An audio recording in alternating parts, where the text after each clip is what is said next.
পটকা,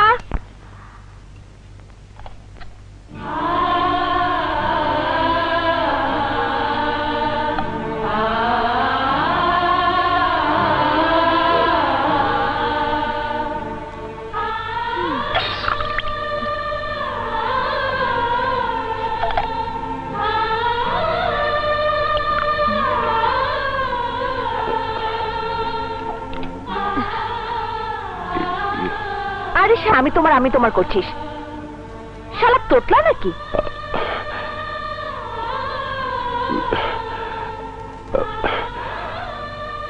আমি তোমার বড় ভাই চুমকি। হ্যাঁ লালু, বাজারে প্রথমবার এসেছিস নাকি?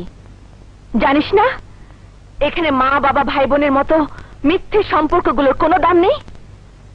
এখানে শুধু একটাই সম্পর্ক চলে, পুরুষের সাথে নারীর সম্পর্ক। কি বুঝতে পেরেছিস? আমি জানি বোন, আমাদের প্রতি তোর এই ঘৃণা স্বাভাবিক। এই বাজারের ঘৃণ্য পরিবেশে বড় হলে তোর মতো আমিও হয়তো সবাইকে ঘৃণা করতাম। যে যখন পেয়ে গেছি তখন তোকে আর এখানে পড়ে থাকতে দেব না। ঘরে চল বোন। ঘর, ভাই, এই শব্দগুলো শুনতে কত ভালো লাগে।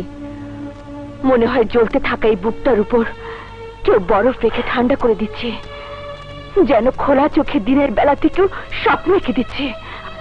কিন্তু স্বপ্ন সবসময় সত্যি হয় না। স্বপ্ন সবসময় তোদের মতো বড় লোকদের ওয়াদার মতো মিথ্যে হয়। মিথ্যে হয় তোদের চোখের পানির মতো। কিন্তু আমাদের সম্পর্ক মিথ্যে নয় বোন। তোর আর আমার রক্তের সম্পর্ক মিথ্যে নয়। তুই সত্যি আমার বোন। তুই জাজ সাহেব চৌধুরীর মেয়ে। না না না, আমি কারো বোন নই, আমি কারো মেয়ে নই।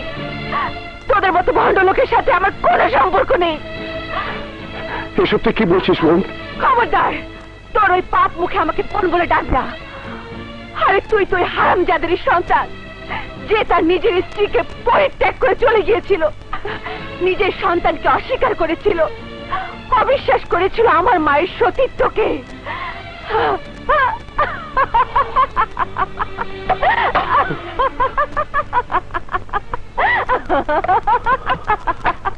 আরে আমার বাবার নামই তো আমি জানি না, তখন তোর বোন হলাম কি করে? ঠিক করে তোর বাপের মেয়ে হলাম। এইসব অবান্তর অবাস্তব কথা নিয়ে আমার সামনে কখনো আসবি না। বোন না,